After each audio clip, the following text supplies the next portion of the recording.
One of the most prominent newspapers in the United States is weighing in on the gun control debate, and it's doing it in a way no one's seen in almost 100 years.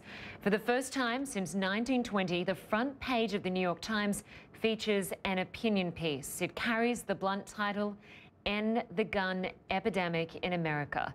It reads, and I'm quoting here, "It is a moral outrage and a national disgrace that civilians can legally purchase weapons designed specifically to kill people with brutal speed and efficiency." The paper goes on to call for the following change. It is past time to stop talking about halting the spread of firearms and instead to reduce their number drastically, eliminating some large categories of weapons and ammunition. Now, as we mentioned, the media got a first-hand look at the couple's home after the FBI released that crime scene. Stephanie Elam takes us through what she found inside the attacker's apartment. Unfinished food on the counter, broken glass on the living room floor. This is the townhouse that was shared by San Bernardino mass shooters Saeed Rizwan Farouk and his wife Tashfeen Malik. Signs of a former crime scene mixed with baby toys for their 6-month-old daughter. In a room upstairs, the baby's crib is to one side. A small desk with a computer is in another corner.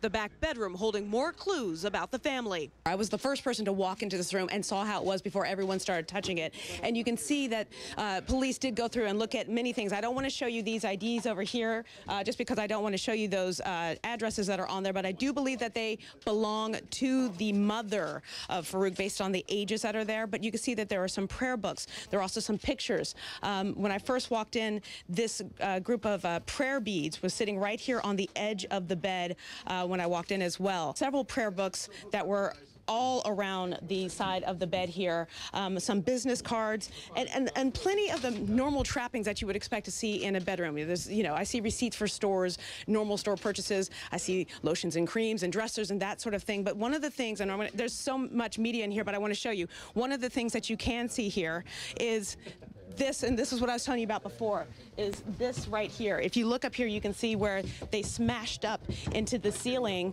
to take a look to see what was up there. It does appear, based on how much debris is on the ground, that there was an effort to get up there and make sure that they checked every crevice of this back bedroom. And it does seem like it may have been the main bedroom that was here.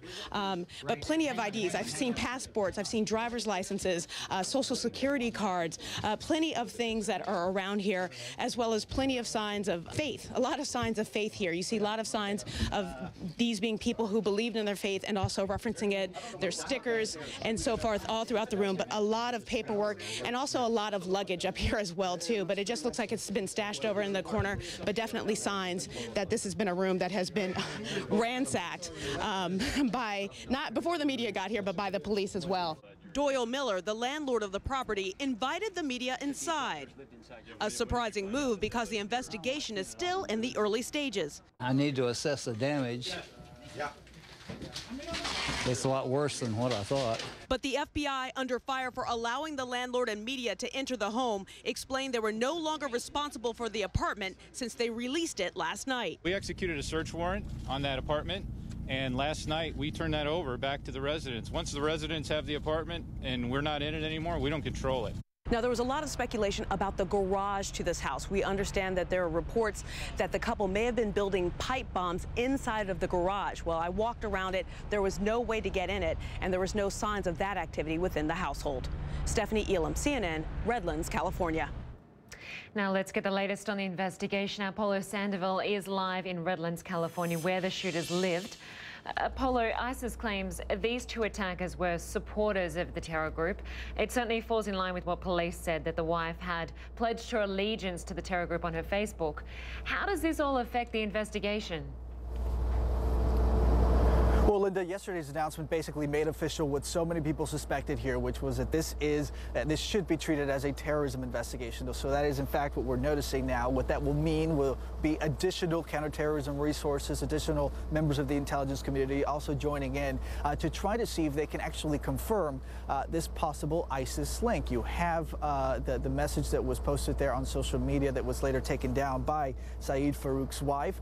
You also have what are reportedly communications between between Farouk and an individual overseas that was being investigated for possible terrorism as well. And then, of course, what you mentioned a few moments ago, now the ISIS radio station calling these two individuals martyrs and also calling them followers as well. So as a result, you will now see this investigation sort of shift to another level.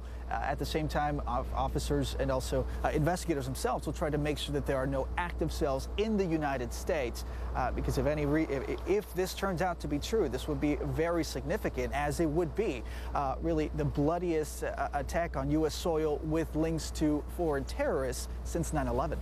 Incredible. And now overnight there was a package that was sent to one of the killers, which alarmed authorities. Right. What can you tell us about that?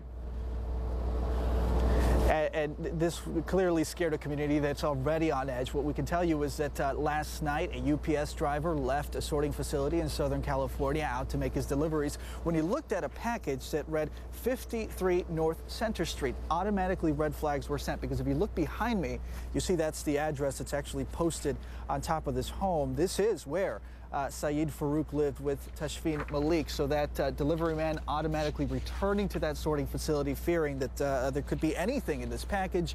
From there, authorities quickly rushed to that sorting facility, isolated that box. They were eventually later able to determine that it was simply closed after the bomb squad took a closer look.